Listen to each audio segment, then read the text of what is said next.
আসসালামু আলাইকুম।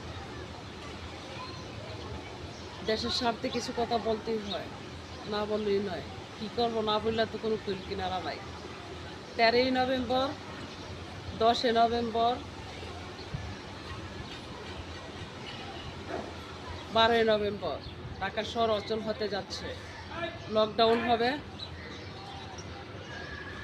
আওয়ামী লীগ সরকার ডাক দিয়েছে 13ই নভেম্বর, 10 নভেম্বর, 12 নভেম্বর দেশ ও জাতি পূর্ণ উদ্ধার করার জন্য, গণতন্ত্র উদ্ধার করার জন্য, গণতন্ত্রের স্বার্থে, দেশ ও জাতি ক্ষুধামুক্ত করার স্বার্থে, এমনকি মানুষের দুর্দশা দুঃখ কষ্ট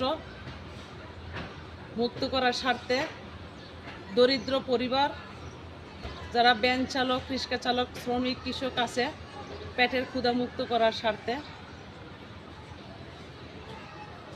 13 নভেম্বর, 10 নভেম্বর, 12 নভেম্বর সকলেই মাঠে অংশগ্রহণ করবেন।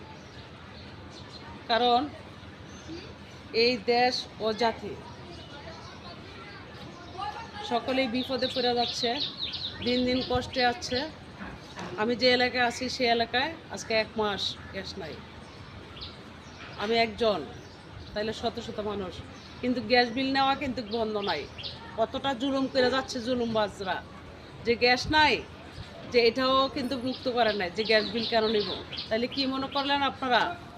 কি মনে করে যাচ্ছেন? কি বুঝলেন? কার হাতে দেশ তুলে দিছেন?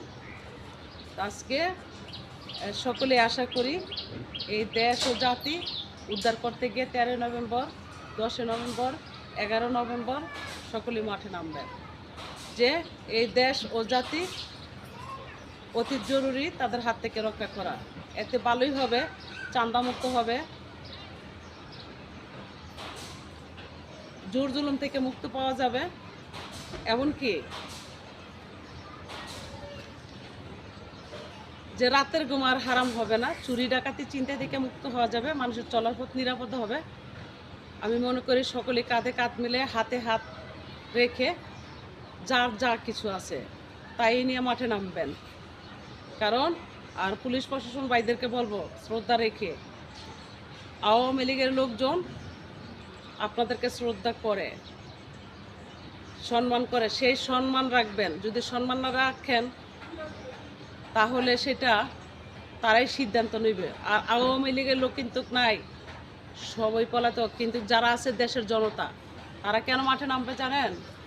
যাদের গার্মেন্টস বন্ধ হয়েছে, ব্যবসা বাণিজ্য বন্ধ হয়েছে, যারা চাঁদা দিতে গিয়া মাইর খাচ্ছে, এমনকি তারা দিন দুপুরেবেলা চাঁদার জন্য অত্যাচার নির্যাতন করে, এমনকি যাদের পেটের ক্ষুধা, যে 10 টাকার জিনিস 20 টাকা কিনা খাইতে হচ্ছে, যাদের এলাকায় গ্যাস নাই, সেই জনতা এই মাঠে নামলে যথেষ্ট। আওয়ামী লীগের লোক মাঠে নামবে না।